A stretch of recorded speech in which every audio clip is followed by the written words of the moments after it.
In a league overflowing with talent at the wide receiver position, earning respect from your peers is a high honor. But when that praise comes from a future Hall of Famer and one of the most consistent pass catchers the NFL has ever seen, that's a different level of validation altogether.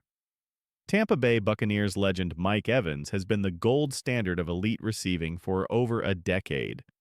With 10 consecutive 1,000-yard seasons, the only player in NFL history to begin his career with such a streak, and over 100 career touchdowns under his belt, Evans' resume speaks volumes.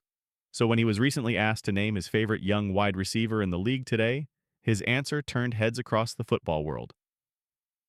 Jamar Chase, Evans told Fox Sports' Greg Auman without hesitation. He's a guy where if you said he was better than me, I don't think anybody's better than me. But if you said him, I would understand. Evans went on to mention a few more young standouts like Justin Jefferson, Nico Collins, and Drake London. But the way he spoke about Chase carried a different weight. There was admiration, there was respect, and there was a tone that suggested Evans sees a bit of himself in the Cincinnati Bengals superstar, Chase and Burrow. A dynasty in the making? Another subtle, yet massive, point buried in Evans' comments is the reality of stability. While Evans has had to navigate a carousel of quarterbacks over the years, from Jameis Winston to Tom Brady to Baker Mayfield, he's managed to keep his production elite no matter who was under center. Chase, on the other hand, has the luxury of Joe Burrow, a bona fide franchise QB who's locked in for the long haul.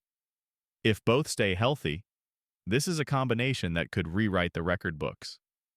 Imagine what Evans could have done with a stable QB situation for a full decade. That's what Chase is staring at, and Evans knows it. The bigger picture.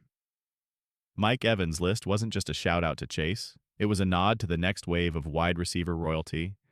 Alongside Chase, Evans mentioned Justin Jefferson, Nico Collins, and Drake London, three other young wideouts with sky-high ceilings. Jefferson, when healthy, is an unstoppable force for the Vikings. Collins broke out in Houston last year as C.J. Stroud's favorite weapon, and London is poised to rise with a more stable QB situation in Atlanta. But among them all, Chase stands out, not just for his production, but for the respect he commands from legends who've walked the walk. Legacy meets legacy in the making. When Evans says he would understand if someone said Jamar Chase is better than him, that's not just humility. That's validation. That's one of the most accomplished receivers of the last decade acknowledging that the new guard is already here. And it's real. It's a nod that means more than just numbers. It's about the way Chase plays, the way he impacts every game, and the way he carries himself on and off the field.